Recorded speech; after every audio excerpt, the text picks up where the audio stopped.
Hey guys, as we know, injuries are a part of the game. But when an injury takes your bet and your sportsbook leaves you hanging, that hurts. That's why our partners at Fanatics Sportsbook hit different. They've got fair play coverage for you. Fanatics Sportsbook protects all pro basketball player prop bets from first half injuries. This isn't just injury protection, it's real value for your plays.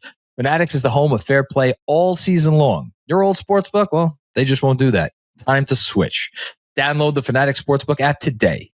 Winning hits different here. Must be 21 or over. Gambling problem? Call 1-800-GAMBLER. Connecticut, call 888-789-7777.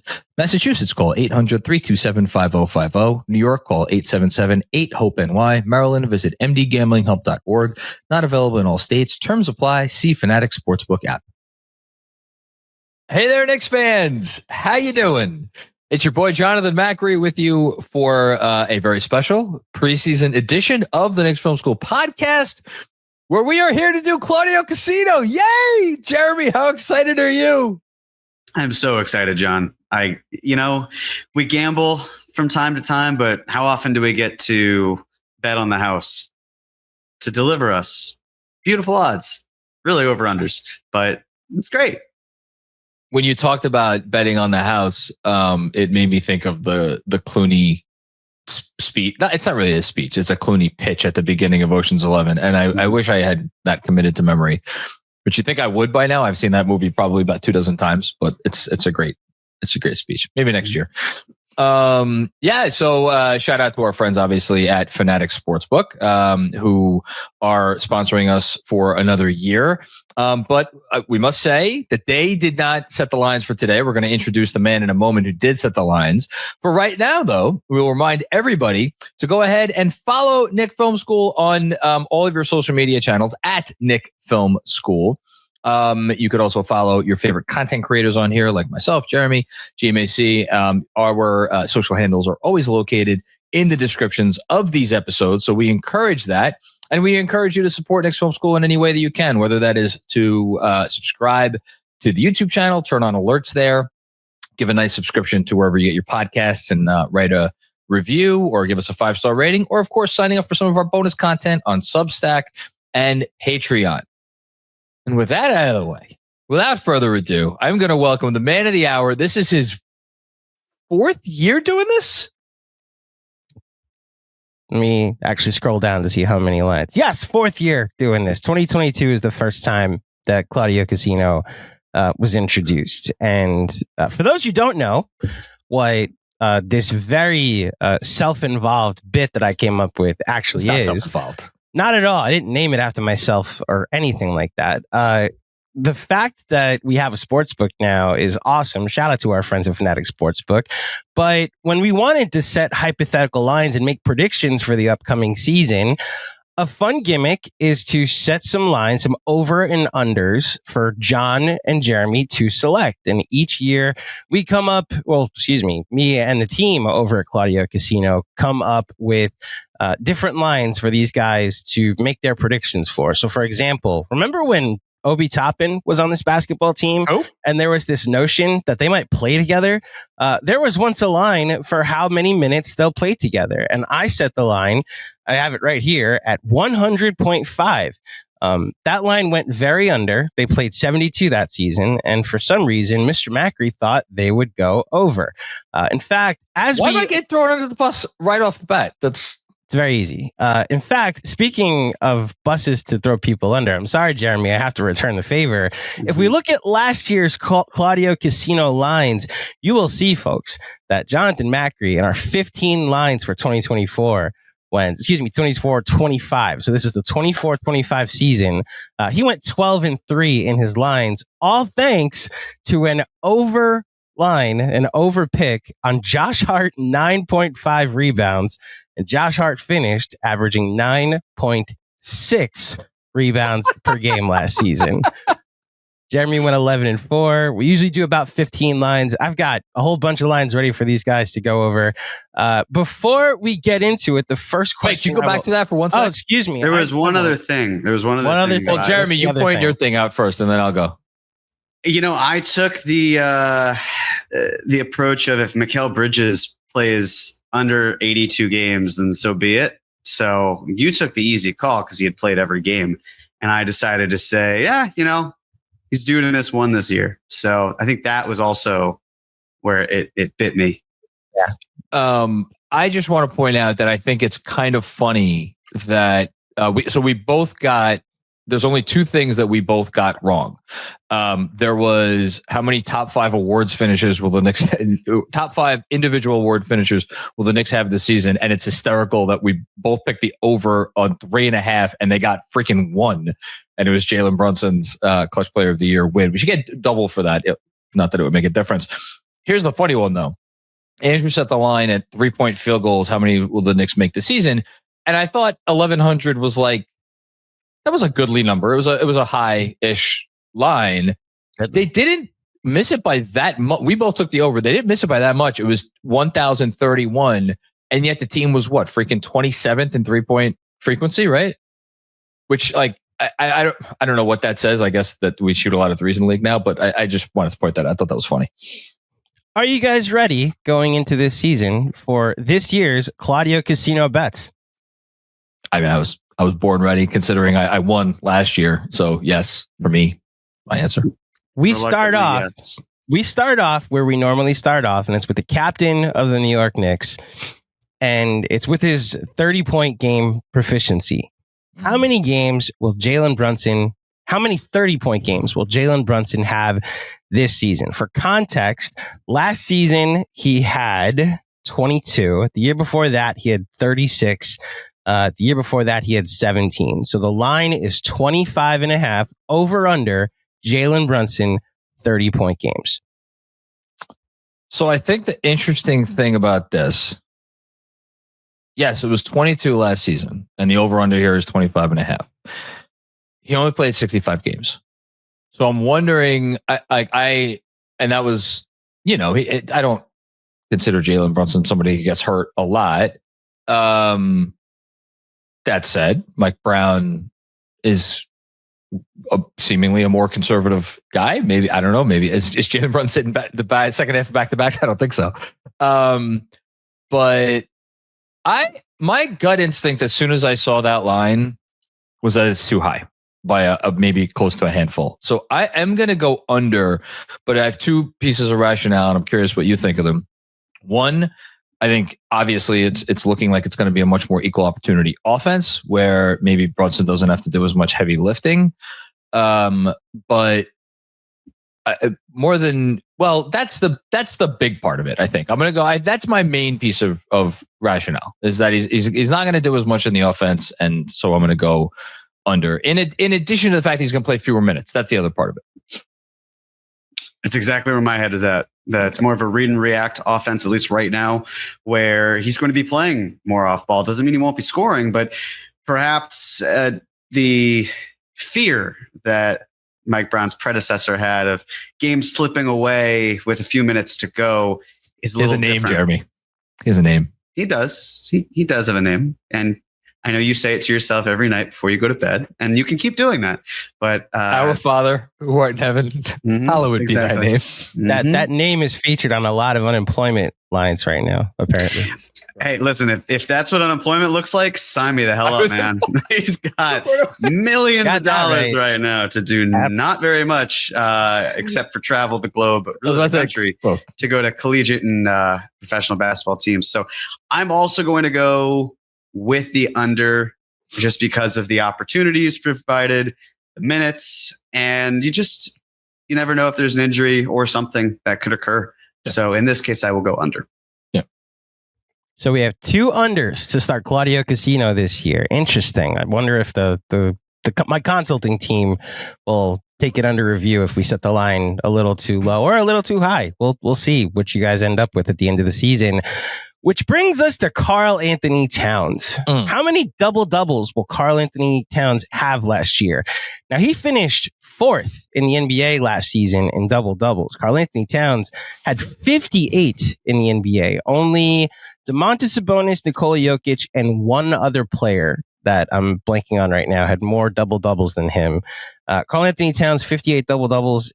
Not his career high. His first 4 years in the NBA, he had 51, 62, 68, and 54.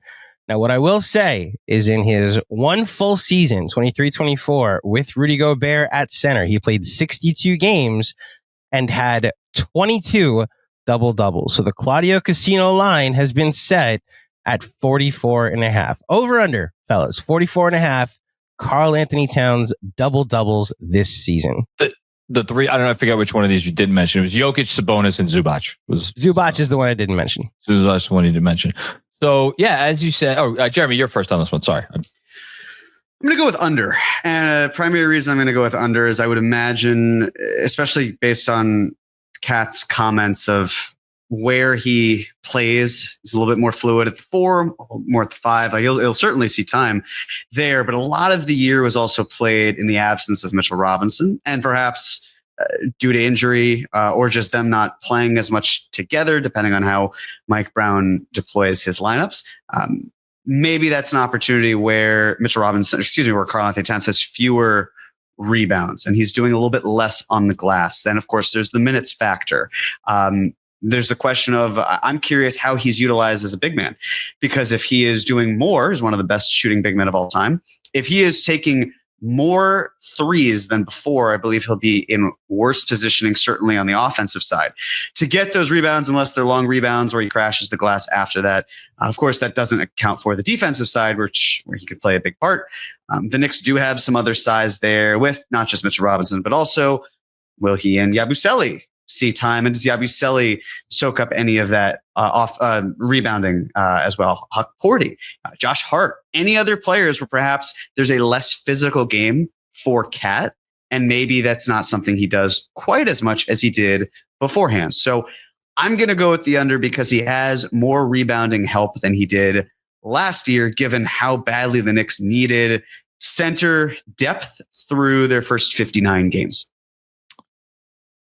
It's all sound logic. And one piece of information Andrew didn't include: Karl-Anthony Towns in just under 34 minutes of action in the preseason. So maybe around what he's going to be playing this year, has 8 rebounds, 6 on the defensive glass, 2 on the offensive glass. My inclination is to say under as well, especially since it's not only that he's going to be playing alongside Mitchell Robinson, and Mitchell Robinson obviously I think he's like, this is not a joke, averaging like 27 rebounds per 36 minutes in the two preseason games. So obviously crazy. But the fact that we've seen Karl-Anthony Towns leak out in transition a few times already in the preseason. Now look, it's the first 2 preseason games. Who knows if that continues? And again, the reason he could do that is because he's guarding the perimeter. So again, it kind of goes into the strategy of like getting Towns out into the open. The reason why I'm hesitating, and I wonder if this is going to be another line, or this is going to have to do with another line that's coming up, is how many games is Mitchell Robinson going to play? And if Mitchell Robinson is going to not play maybe a full season's worth of games, which I doubt he is, based on early indications, it seems like Karl-Anthony Towns is going to slide in as a center. Although we also don't know that. Who the hell knows what's going to happen? I think Andrew, you did a great job setting this line.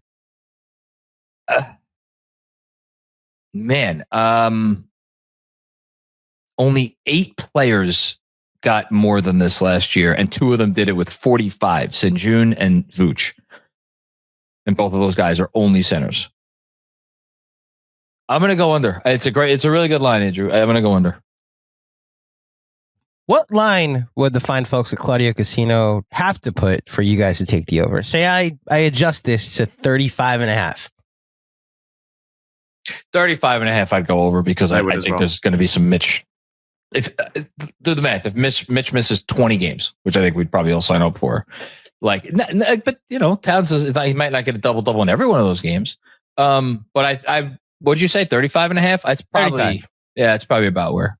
So you mentioned whether or not I'd be putting, or the fine folks at Claudio Casino came up with a Mitchell Robinson games played line. And we actually did that last season, if you don't remember. We had a line on the board for how many games will Mitchell Robinson play. And the line was what is it, 19 and a 19 half? and a half. And the under hit at 17. So trying to spice things up a little bit this year, we have a different Mitchell Robinson line that's more about his performance. Love it. How many stocks, for those who don't know, that is steals plus 36. blocks per 36 will Mitchell Robinson average this season? Now, this is a specific prop bet that you guys have to decide whether he'll hit it. And it's 4+. Last season, per 36 minutes, Mitchell Robinson averaged 4.2 stocks. Now, to give you an idea of his career, I'm just going to go through this very quickly. His first season, 5.7 stocks. His second season, 4.3. Third season, 3.4. Fourth, 3.7. Fifth, 3.8. Sixth, 3.3, and then last year 4.2.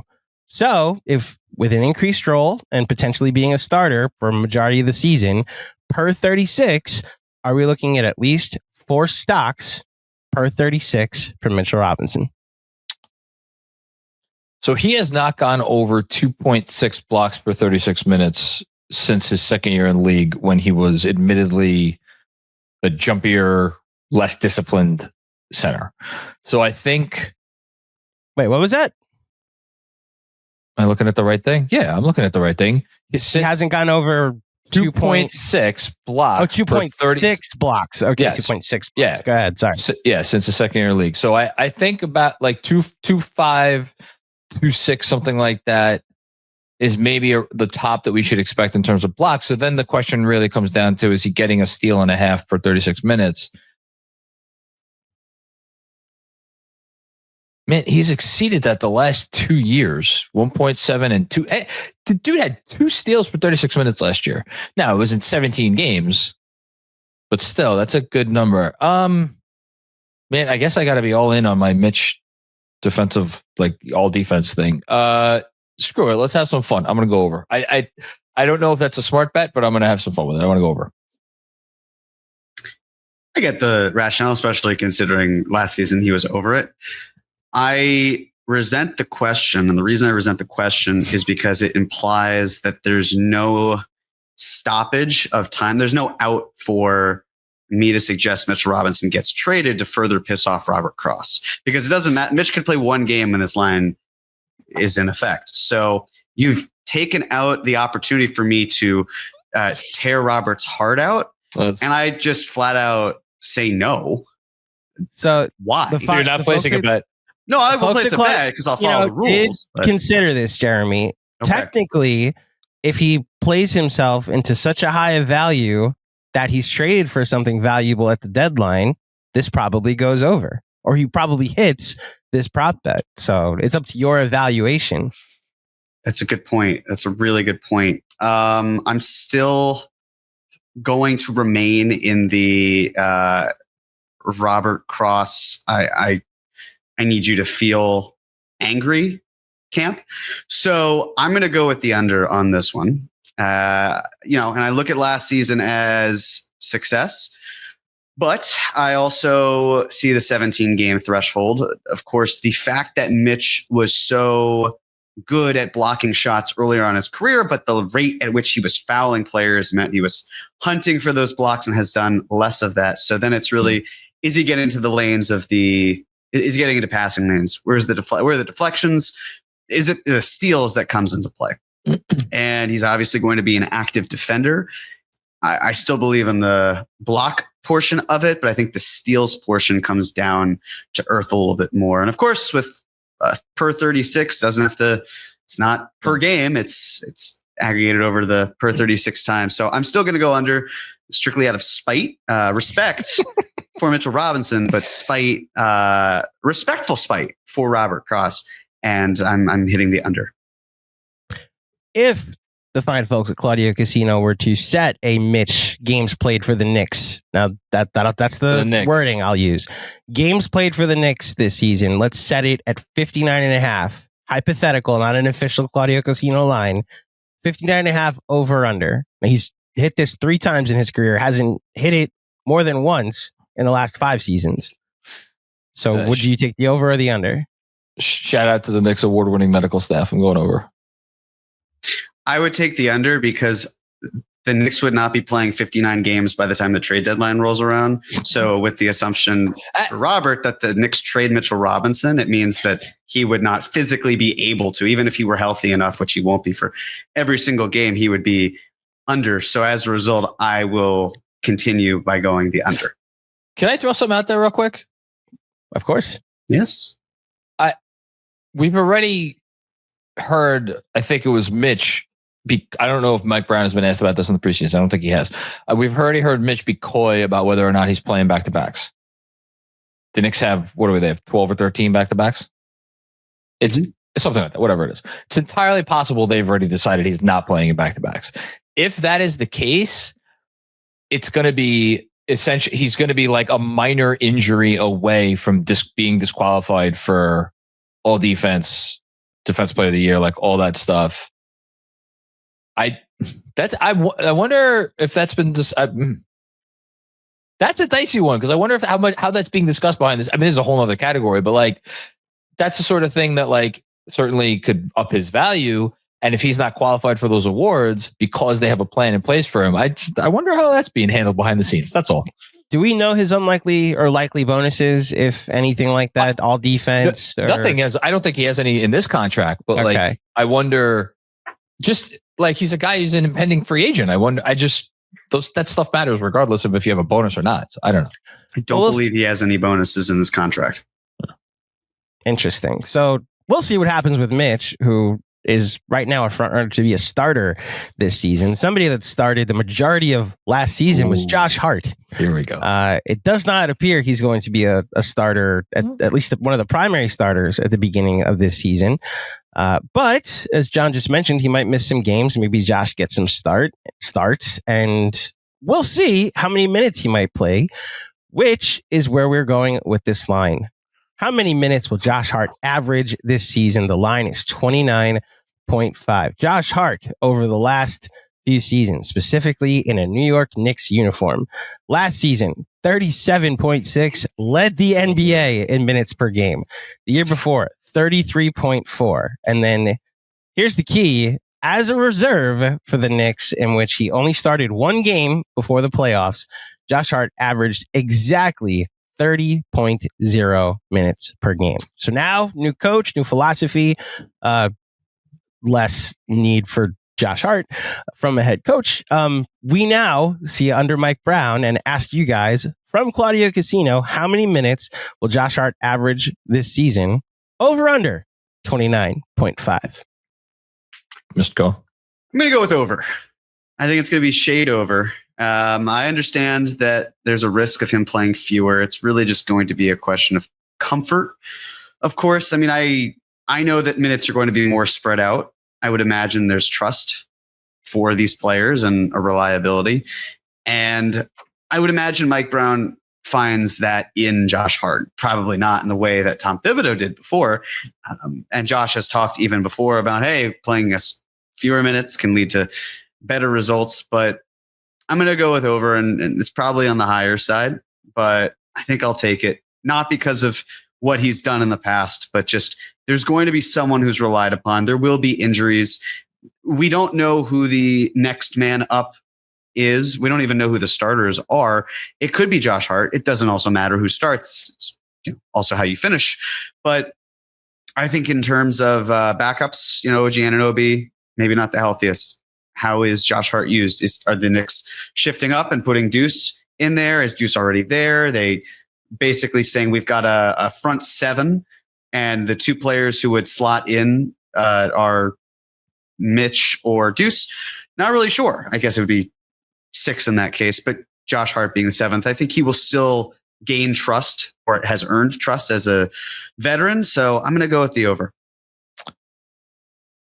This could indirectly be a Mitchell Robinson games played bet, because if you think that Josh is going to, if you think Mitch is going to be the starter, and then you think, okay, for however many games Mitch misses, Josh Hart's going to step into the starting lineup, which if I don't know, I don't think we have a line for that, because I don't even know how he would set a line on that. But like, my guess right now would be if Mitch misses a game, Josh is getting the start.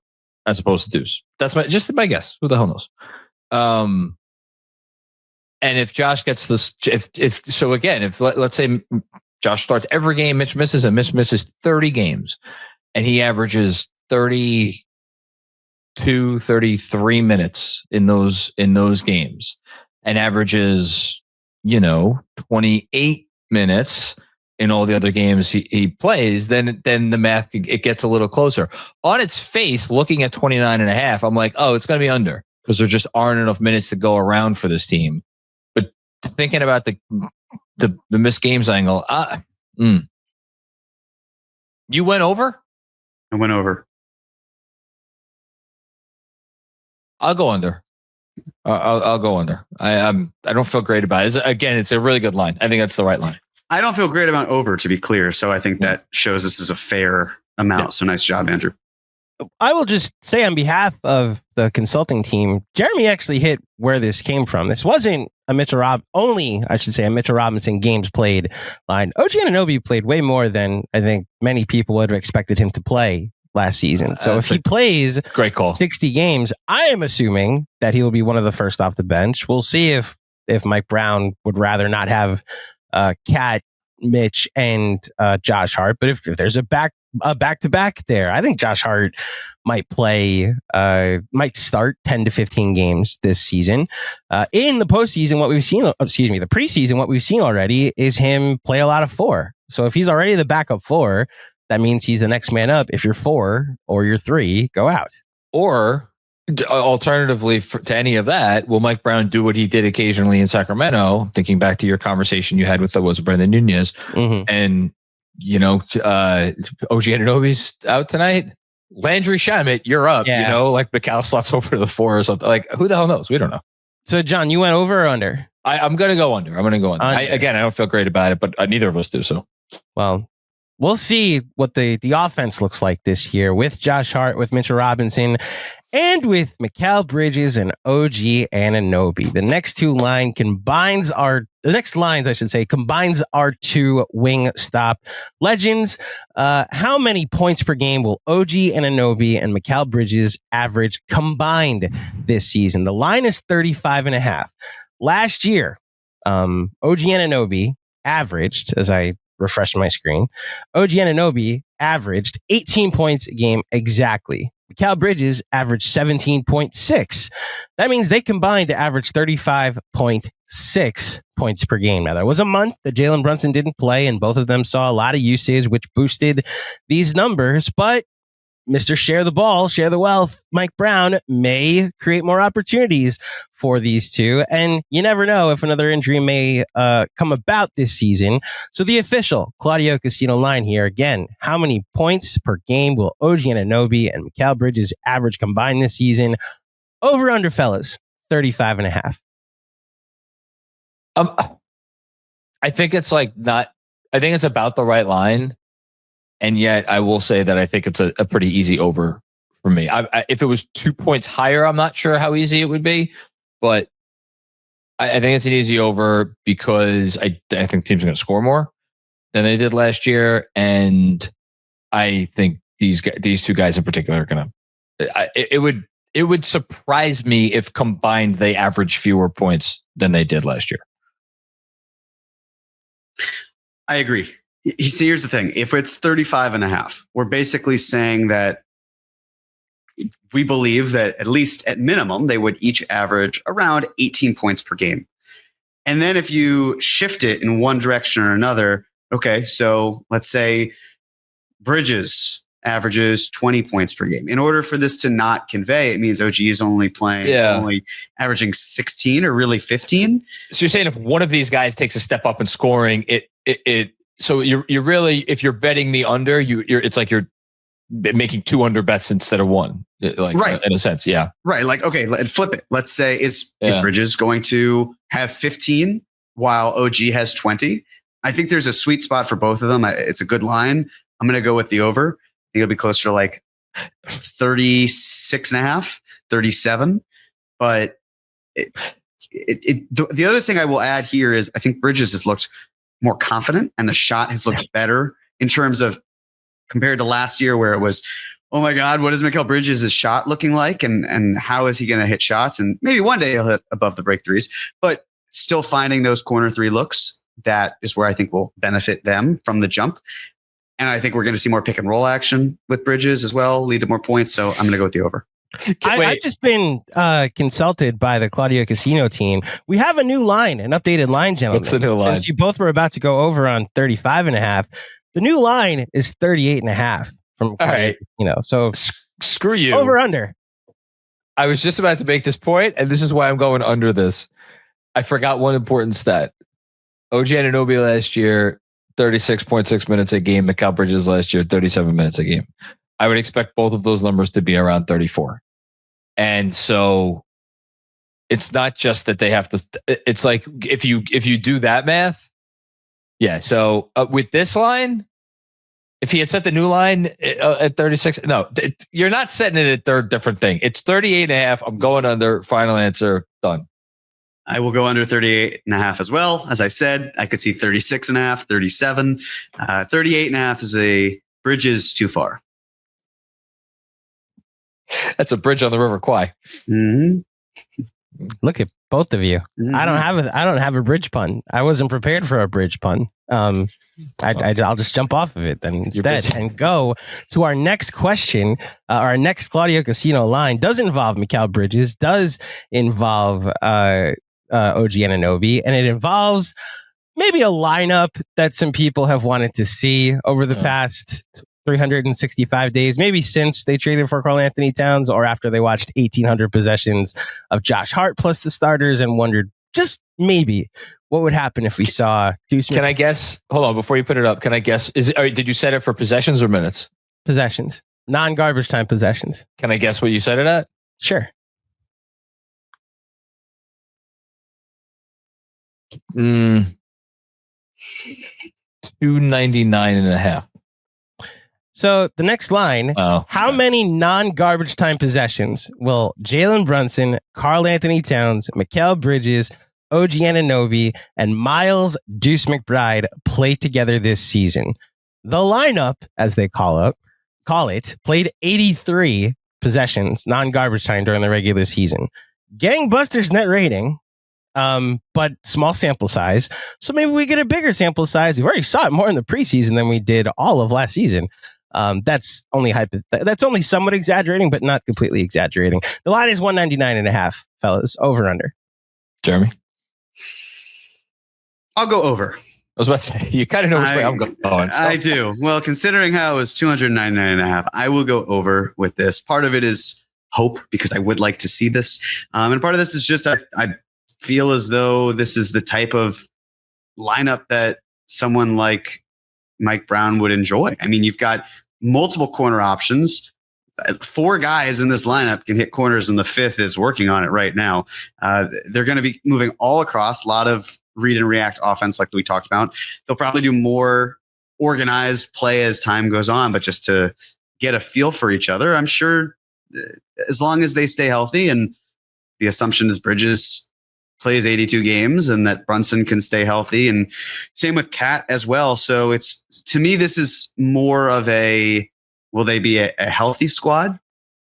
But they could also pivot and say, we don't really want to do a 5-out offense nearly as much. We want some more rebounding in there that comes in the form of non-spacing with Josh Hart or Mitch Robinson, or even perhaps Ariel Hukporti.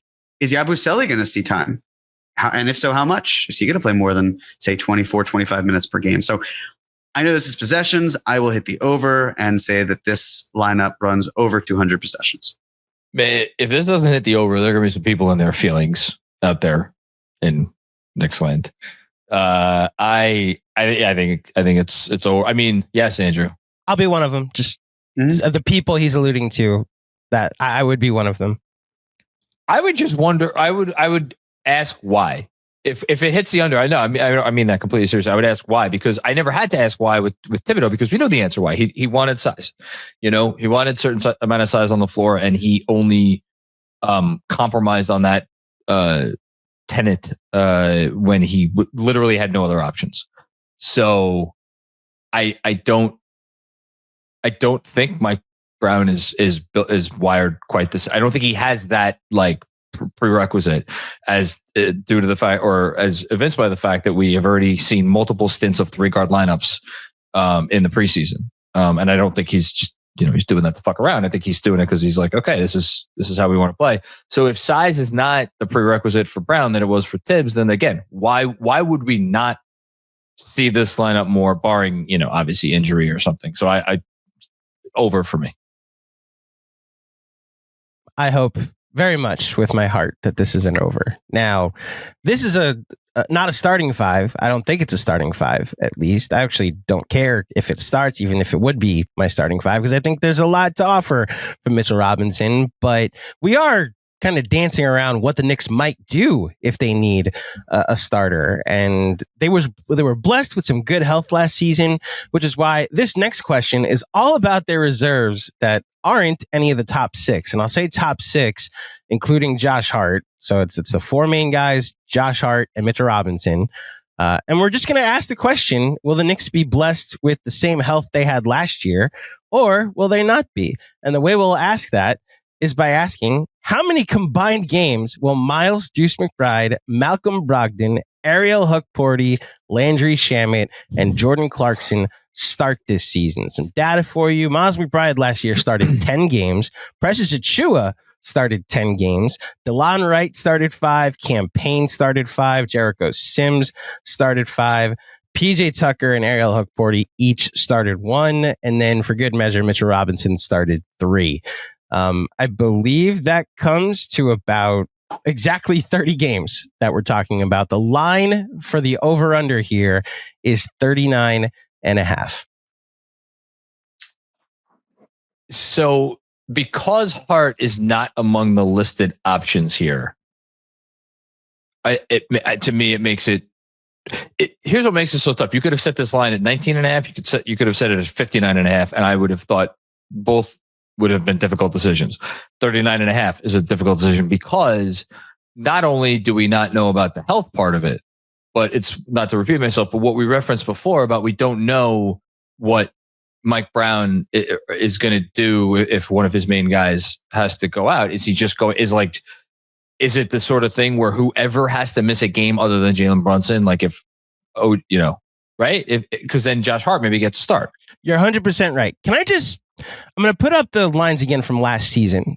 We had a similar line last year. Okay. And it was how many games will Miles McBride and Precious Achiuwa start combined this season?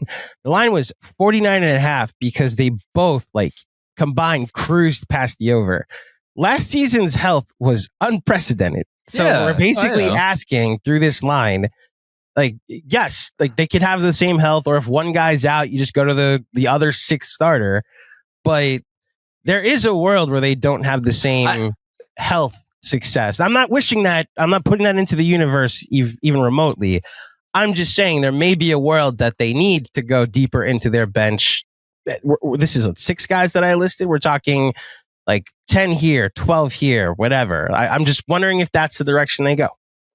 No, I understand. It's just Hart not being on Hart should not be on this list. This is the list. This is the appropriate list. These are the right guys to mention.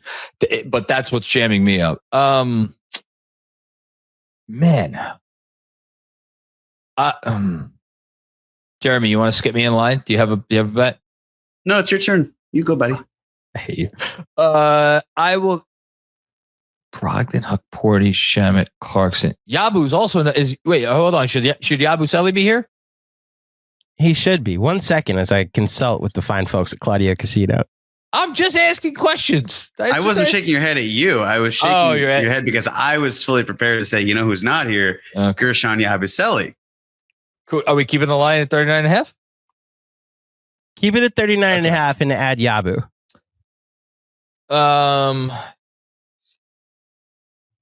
I'll go over. This is like a dart throw. I'll go over, but I to say that I would not touch this bet with a 10-foot pole is an understatement. I will go over as well. I think now that we've talked about the Yabu portion of it, the real X factor here is how is Deuce McBride viewed? Is he as a starter or is he as a bench player? Because if he's starting, let's say he starts 25 games. Now we're talking about 15 games between Yabu, Brogdon, Huck, SHAMET, and Clarkson. And I don't think that is very impossible. In fact, I think that's quite possible to do.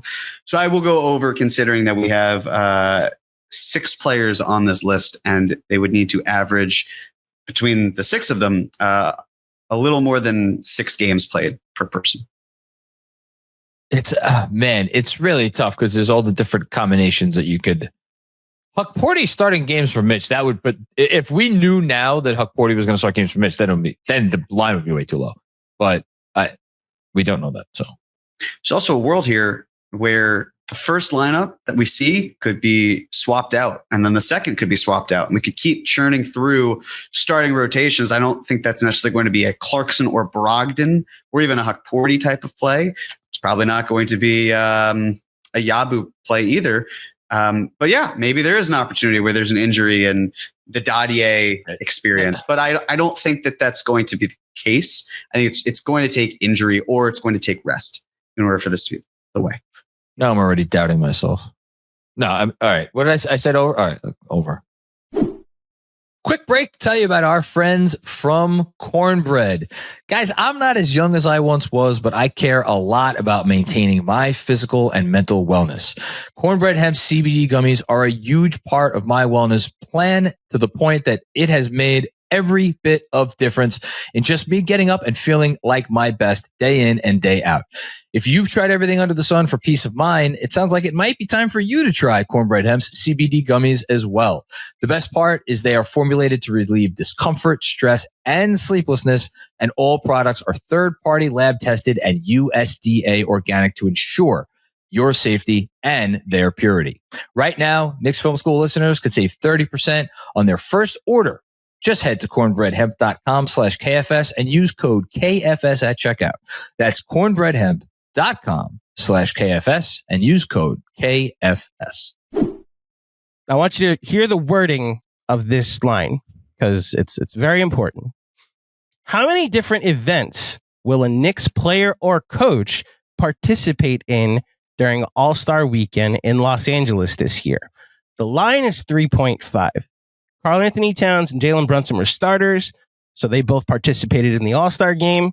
Jalen Brunson participated in the three-point contest, so they last year hit 3. There's a chance, players or coach. Last year, Kenny Atkinson was the head coach of the Eastern Conference. There is a chance that the Knicks and Cavs both have the 2 best records when it comes time to decide, and since the NBA has a rule, a head coach can't coach the All-Star game in back-to-back seasons. If that same head coach has the best record the following season, the second best record, which is why a couple years ago, Tibbs almost coached the All-Star game, and the greatest jokes of all time of what would Tibbs do to during an All-Star game. It was somehow Taj would play, somehow Josh Hart would play 40 minutes. Every joke was known to man was put out there, and I'm just putting this out there. There's a world the Knicks have the second best record, and Mike Brown is also participating in an All-Star game event, which just means a Knick would have to participate in the Saturday night festivities, whether it be a three-point contest, a dunk contest, or the skills competition. Or who knows, maybe a Tyler Kolek or an Ariel Hukporti play in the, or Pacom Dadier, or Mohamed Diawara. I was about to say Diawara. Just making sure I name all the kids so I don't get yelled at by somebody. That one of them participates in the rookie-sophomore game, the Rising Stars game, as they call it. So I ask once again, how many different events will a Knicks player or coach participate in during All-Star Weekend in Los Angeles this year?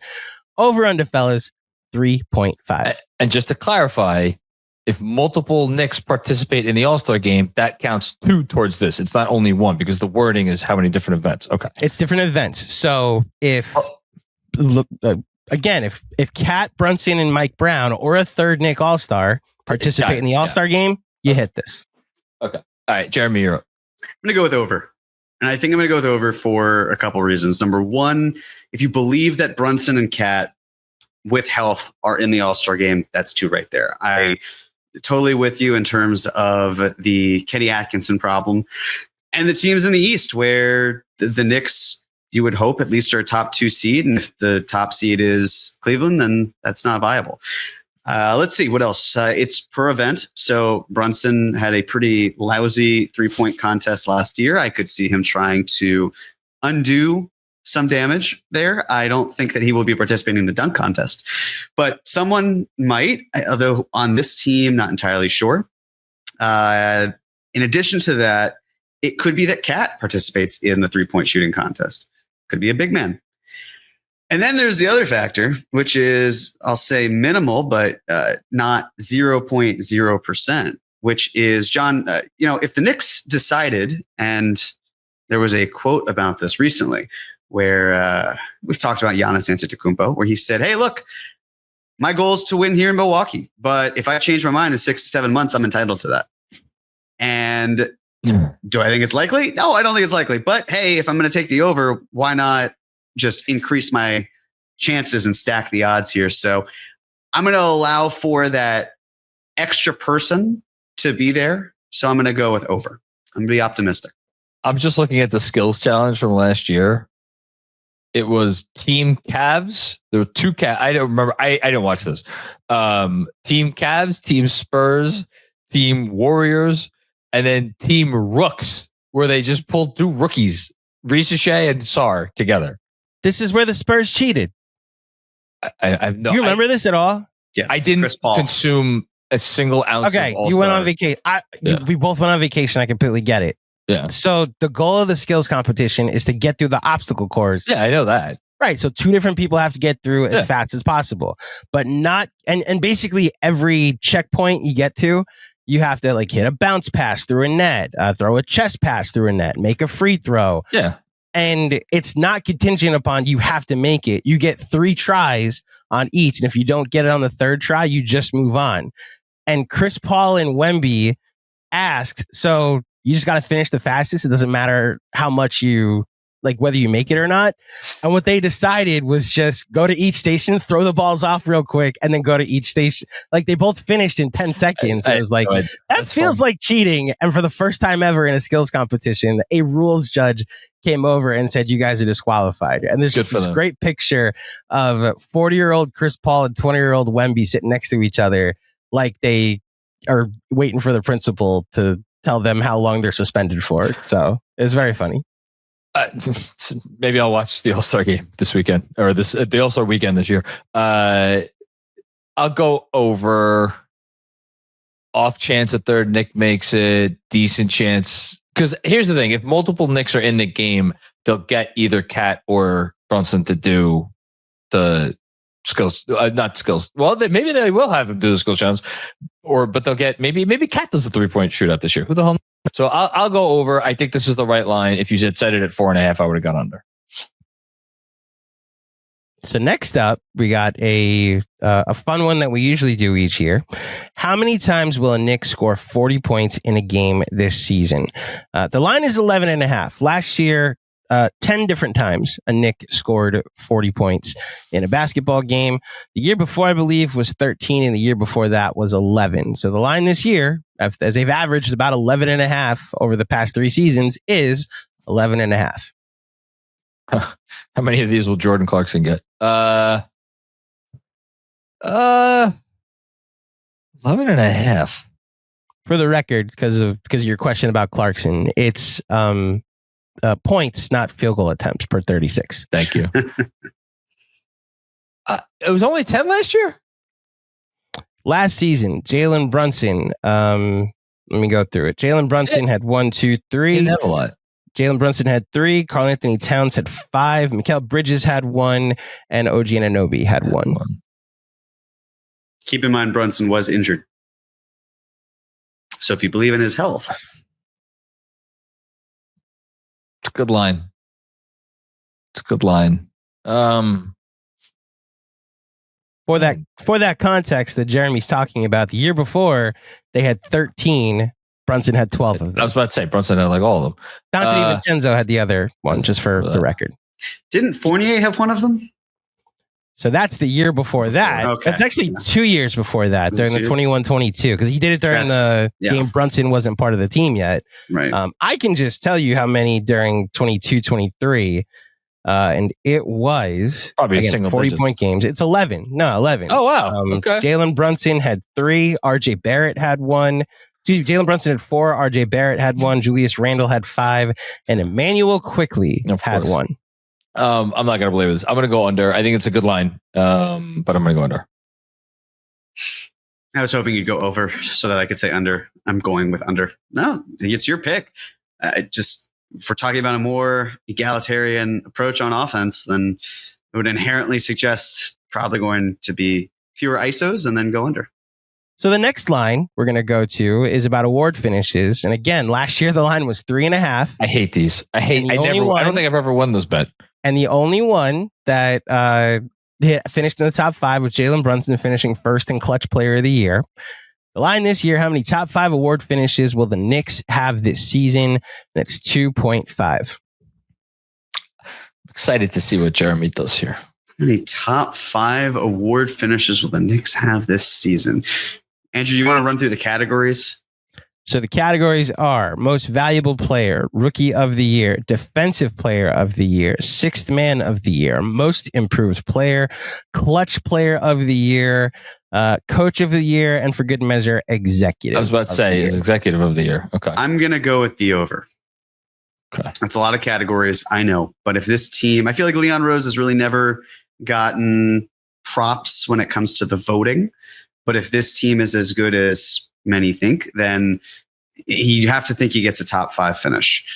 If Mike Brown comes in as well, I mean, it's not like the Knicks team was poor last year, but if he's able to improve upon that, he will likely get votes. I think Jalen Brunson on the clutch should be pretty good. And then it's about sixth man, where you've got 2 former sixth man of the year winners. I don't know if they will be able to replicate that. That might be a trickier situation. But then is Josh Hart, if he's not starting games, is he a top 5 candidate? Is he doing a lot more? So I'm going to hit the over on this one with 2.5. If it were 3.5, I'd be a little trepidatious. If it were 4.5, I'd definitely go under. I will just interject on the 6-man thing, just because I wrote about this a couple of days ago for the newsletter. As of right now, according to our friends at Fanatics Sportsbook, there are not 1, not 2, but 3 Knicks in the top 15 of the betting odds.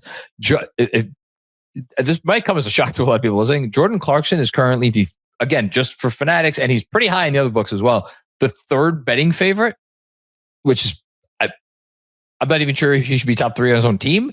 They put Josh Hart, I think he's about 5th or 6th. And then McBride is, I think, tied for 14th or 15th, something like that. So they got a lot of candidates, certainly, for that. Jordan Clarkson has a track record with this. Mike Brown has a track record with Malik Monk in Sacramento getting very high finishes for this award. So between the clutch player of the year, like Brunson's not going to win again, but again, has to be top 5. Is there a Brunson top 5 MVP case? There's so many different categories. You mentioned Mike Brown.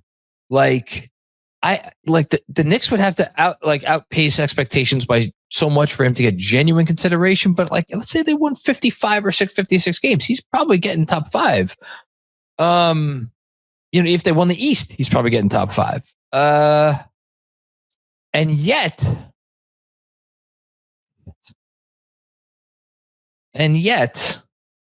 no, man, I would have gone under if it was 3.5. I'm going to go over at 2.5. So to recap, Jeremy, you went over or under? I went over. You went over. So you went over, John went under? Or no, I'm going over because it's... So you both went over. I'm just going to... Jalen Brunson's finished top 5 in each of the 3 years this award's... top 5 for clutch player of the year. For all 3 years, the award has existed. But Mike Brown is a candidate. Leon Rose has finished 4th twice in his tenure for executive of the year. I didn't even realize that. As Knicks GM, as Knicks president of basketball operations. And between whether it's a new coach bump or a Brunson top 5 MVP finish, or pick your pick of the litter for Knicks bench player, you just need one other person to hit the over. So I think it's smart money to take the over. We wrap up with 3 full season performance lines. from Claudio Casino. How many games will the Knicks win this season? This is not just the Claudio Casino line. This is also courtesy of our friends at FANATICS Sportsbook, and it's 53.5. Will the Knicks hit the over and at least tie their most wins for a season this century? Or will they end up with hashtag 53 wins? Over, under 53.5, fellas. I talked about this the other day with James. I'm going under. I'm going over. Okay. Love it. That's a third disagreement between us, I think. I co-sign, Jeremy. I'm glad you believe in the Knicks. Next up, speaking of how much you believe in the Knicks, how many teams will finish ahead of the Knicks in the standings this year? Over, under 1.5. Now, to be clear, if you're saying over, that means you're looking at a 3 seed or lower. If you're looking at under, you're looking at a 1 or 2 seed. So over, under 1.5 teams will finish ahead of the Knicks in the standings. It's kind of hard for me to say. I was about to say, how is this even a consideration for you? You just took over 53.5 wins. Yeah, I mean, the real question is, do I believe that 2 teams will win more than 54 games? You got the Magic winning 54 games? If we're talking about just in the East, then no, I'm going to take the under. Sorry, I interpret this as the whole NBA for a moment. Oh no, in the East I'm going to go with the under. Yeah, no, I'll take the under too. I don't think it's the slam dunk that maybe some do, but I will take the under, and I hope I don't regret it. So let me ask you this then: how many wins do you believe the Knicks have next year? If you believe it's under 53.5, yeah, I think it's like in the 51 to 53 range. Yeah. 51 to 53, but you're taking under. So you're basically. Do you think that really only 2, maybe 3 teams eclipse 50 wins? So first of all, the Cavs finished 64 wins last year. Mm-hmm. So to think that they are going to drop by 13 or 12 or 13 or 14, that's a ton. And yet, they are starting out the season hurt. Multiple injuries between Strus and Garland. Mm-hmm. Maybe they don't put their foot on the gas as much as they did last year. There's always somebody who jumps up unexpectedly, and I can't sit here and be like, yeah, I think the Magic are going to win whatever, 53 or more games, or the Hawks are going to win that many, or I don't even know who the third team should be out of my mouth right now. The Pistons? That's the other part of this is I would probably go over normally, but because I think the East is better than people think from a certain perspective, I just don't have a lot of belief that a lot of these teams are capable of going over 50, 51, 52 wins. Other than the Magic and maybe the Hawks, I just don't see it. Fair enough. Yeah. So this very much just does go to how much you believe in the Knicks, because look, it's not just that the Cavs won 64 games last year. The Celtics won 61. So if you're saying another team is ready to jump up, I'm not saying the Knicks have to win 60, but when there were 2 60-win teams, why can't there be 2 55-win teams this upcoming season when there was 4 50-win teams last year, which is my case for the over on wins. And look, we get a lot of jokes at the expense of Tom Thibodeau on this show, at least from half or 2/3 of this show. But the man did lead the team, or under his leadership, they went to their conference finals last season, and yet he was still let go. The Knicks said that 10 playoff wins was not enough. So we are going to set the Claudio Casino line for our last question. How many playoff games will the Knicks win this season? The line is 10.5. They get to game 7 of the conference finals. They won more than they did last year. They got further than they did with Tibbs. Doesn't mean they got to the finals, but they did get further. And the bet that the Knicks made was that we need to go to a different coach in order to get further this season. So basically this question is, will the Knicks get further? Your final Claudio Casino line, fellas. How many playoff games will they win this season? Over, under 10.5. This is the ultimate, do you believe in this team? Question.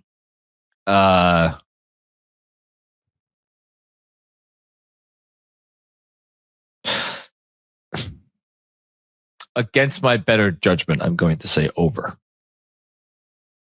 Why is it against your better judgment? Because there's something about this there's something about this team I still don't fully believe in. Parse it out. Talk to me. I mean, do you want me to say his name? I would. We don't have to beat around the bush. Just tell me how you're feeling. Quite literally, everybody that's ever listened to this show knows who his name is. John. His name is it's a 3-word name. It's the 13th best player in the last 25 seasons of Knicks history. Yes. Here's what I keep coming back to, and I was thinking about this earlier today. And this is not going to be the only time I reference this, surely, but like, if you look at the playoffs last year and you look at, all right, how many, I don't know exactly how many minutes they played in the playoffs, whatever number of hundreds of minutes it was. And you're like, how many minutes were you impressed by the Knicks in that time? And how many of the minutes were you not impressed by the Knicks in that time? And the number of minutes for me, just me watching, who the hell cares what I think, but the number of minutes that I was watching, I was not impressed by them as a basketball team. Not even talking about any one player. I was not impressed by them as a basketball team for more minutes than I was impressed by them. And that might seem like a strange thing to say about a team that won 10 playoff games and made it to the third round. But like, I thought they were not great against Detroit. For 2 full games against the Celtics, they got their doors blown off. And then for 3/4 of 2 other games, they were not good. And then against the Pacers, like, yeah, I mean, hell, you could argue they played better against the Pacers on a minute-to-minute basis than they did in either of the previous 2 series. And yet they lost that series in 6 games. So then the question is, what is going to change? Well, the players haven't changed because the top 7 last year are the top 7 this year. So it really does fall on the coach. And I believe in the coach. I believe the coach is going to have a positive impact. And I believe the East is weaker. I don't think that there is any team in the East this year that will pose as great a threat to the Knicks as the Celtics did last season. And the Knicks beat the Celtics in the playoffs last season. So ultimately, that's why I am taking the over, because I do think, despite my consternation about certain aspects of this team, whether or not there's enough shots to go around, whether or not 2 subpar defenders can lead a finals team, I'm going over because I believe that there is something in the core of this team, in the fabric of this team, in their foundation that is going to shine through. And I do think Mike Brown will help. And those 2 things combined, I think is going to push them over the top to at least get to the finals.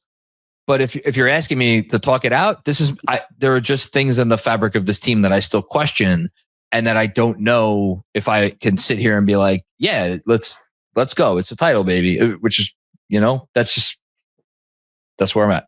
So is there anything between now and April that can convince you otherwise? Or is it purely just April is when you turn on the Jets and we'll see it? No. Yeah. If Towns at the 4, if that works, like it could work. And I think it could work. If that works on both ends, I have more faith in him being a consistent defensive presence while still being able to have and here's the word again, consistently difference-making offensive presence at that position.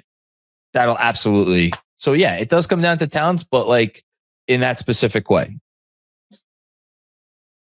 Understood. Well, thank you for sharing. I look forward to. Yeah, exactly. Yeah. I will go with the over. The reason I will go with the over is so much of last season just had a lineup that was not working. And I look forward to seeing regular season as experimentation. At least that's what I hope this season will be. And then finding solutions to questions that can then be applied for when it matters most. And with that being the case, there will be moments where, Mike Brown will have good moments and he will have bad moments. Same will be said of the players. But the ability to look at what you've done and say, this works, so we're going to keep using that. Or this doesn't work, so we're going to try switching something up. And of course, in fairness to Tibbs, it was tough, considering that when he made the lineup change that he did, it was putting Mitchell Robinson in with Josh Hart out. And Mitchell Robinson missed so many games. We talked about he only played in 17 last year, so there wasn't a lot to work with.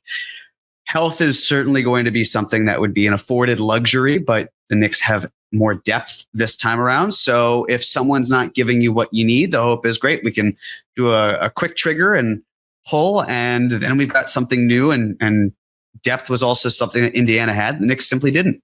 The Knicks had more top end talent. At least that's the way I saw it. But Indiana had more depth, and they had it the year before that too, especially when the Knicks had injuries. So with a healthy Knicks squad and a weaker East, I see the Knicks winning more than 10.5 games in the playoffs. And just to close the loop on the obvious point, which again, but even if you do think, or if someone thinks that the Magic or the Hawks or whatever, or pick the Pistons are a threat to pop up and like be in the same conversation as the Cavs and the Knicks, win total wise, like I really do fully believe the Knicks to be a top 2 seed, and just the notion that they are going to lose to a non-Cavs team, could they lose to the Cavs in the conference finals? Yeah, they could absolutely lose to the Cavs in the conference finals. That wouldn't shock me. But are they going to lose in less than 7? No, so they would have to lose if they lose in 7, this hits the over. If they lose in 7 in the conference finals, this hits the over. If they lose in 6 in the conference finals, this does not hit the over. They have to get further than they did last season. Further. Yeah. My contribution to this conversation, and I've said this on several shows in the past, like I'm not going to pick the over or under because it's not my choice. I don't have to. I actually think the smart money is on the under, and it's not a disbelief in the Knicks. It's that my fear is a playoff fear with this team, is that they will run into a team that could take advantage of them in the pick and roll. And to all the all the concerns Jeremy brought up, and you guys have both brought up, and like all the Tibbs stuff, even though like they did get as far as they did with Tibbs, and they were a miracle in game 1 against the Pacers from beating this last season. So the talent on this team might already have a pretty high floor of the finals, and then against OKC, they get washed. Like that could be a reality of this season. My nightmare is that they run into, and I'm staring at the Atlanta Hawks as a team that could just pick and roll them to death. Okay, bring Brunson into the action, bring Cat into the action, and it's the fear I'm staring at. However, as I just said, I think they have enough talent to get as far as they did last year, if not one game further, which is why the smart money might be on the over, on the under. I'm comfortable saying that it's also a smart bet if you want to, as a fan, think this team's going farther than last year. Guys, just say 2 quick things. The Celtics were the boogeyman for the entire season last year, or for multiple seasons, because 5 out, switch 1 through 5. It wasn't always pretty, but they overcame it. The Pacers were such a unique opponent for them in how they're in that that Knicks team trying to stop that offense. So the fact that the Pacers are no longer a threat, that's another one that's out. If this fucking team loses to the goddamn Atlanta Hawks, that would be the most catastrophic. I don't even care how it unfolds. That would be the most catastrophic playoff defeat of my lifetime as a Knicks fan. In terms of like playoff opponent that they lost to, like you should not have lost to this team, or is it? Because yes. In terms of should not have lost to this team. Yeah, when I think catastrophic, I guess I'm conflating the word devastating in there too. Like the most painful loss might have happened last May. Game one. Let me rephrase it. It would be the biggest underachievement of my lifetime. This team loses anything but the conference finals, it'll also be as significant an underachievement as I can remember in Knicks history, I think. Yeah, I don't know if Jeremy, you have any context for that. Like, well, I'm asking more in terms of the mid '90s, the just like in your lifetime, like, have you? Go outside of the Knicks. Then, do you have any other like we should not have lost to this team? As far as like, if you want to go to the Yankees, you want to go to the Giants, like, but not in the sense of the other team was better. Like the Red Sox coming back was a thing, but that was history. This would just be like, how did you lose to this team?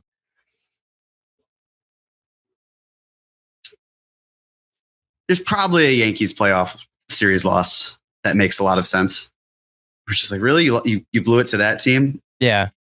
You know what it would have been? I actually have the example. Remember 2 years ago or 3 years ago where they were up down 2-1 to Cleveland, and it was like a terrible Guardians team, and they almost lost in 4, but then Cole pitched game 4, and then they won in 5. Yes. They lose that series. That's a similar thing as the Knicks losing to the Hawks this year. And it'd be that level of disappointment that you got to the conference finals last year. The two, like John said, the boogeyman of last season, the Celtics, and this Pacers team that just provided such a unique challenge for the Knicks. If it's anything but the conference finals, I think it's a disappointment. The funny thing is, like, if I'm forgetting an obvious one, please, Knicks fans, let me have it, because I'm usually pretty good with my Knicks history. I don't know. Is there?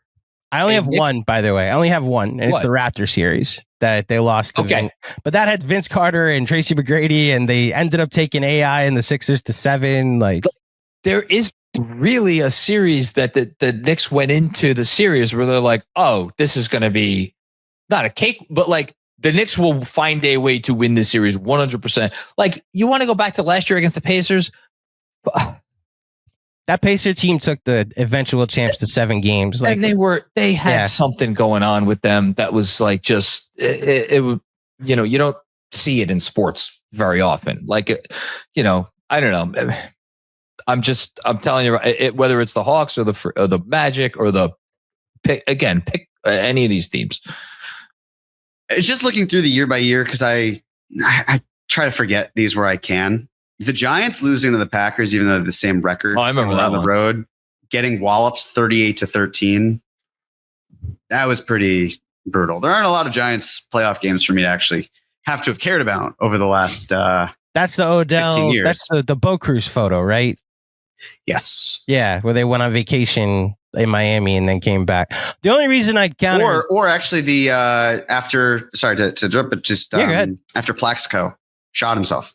So that actually is a good example. But to your point, their best wide receiver shot himself and then missed the rest of the season. Whereas the one you're talking about, the Packers, that was like they were on the road.